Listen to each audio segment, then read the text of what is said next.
Ma dai Carlo, aspetta 5 minuti che vado un attimo a informarmi al punto di prenotazione per Capanna. Qua in piazza San Marco? Eh. Ma non bisognava andare a San Nicoletto? Una volta, ma quest'anno Venezia Spiagge ha aperto un nuovo punto vendita proprio sotto il Corriere, che sia anche più comodo, no? Vado perché siccome avevo a Capanna già l'anno scorso, ma in terza fila, voglio spostarmi in prima fila. Ho capito, ma sempre a San Nicoletto?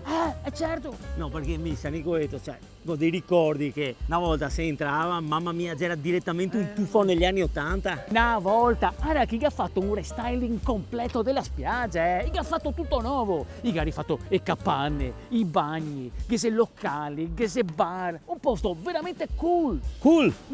E attività sportive? Ma chi ti? Ti va verso il lungomare in zona A, che c'è il campo da paddle, beach volley, beach soccer e piscine. Carlo, ti sa che mie spiagge go girai tutti questi anni. Ah sì, ti vende di asciugamani. Ma da quando che so tra San Nicolò e zona A, mi non daria da nessun'altra parte.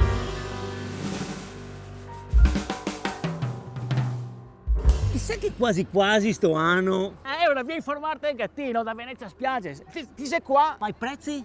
Non lo so perché paga sempre il nonno. Tuo nonno. Ma quanti anni ha? 220? Oh, fa bene gli odio, eh. Infatti, speriamo che il tenga botta anche sto anno,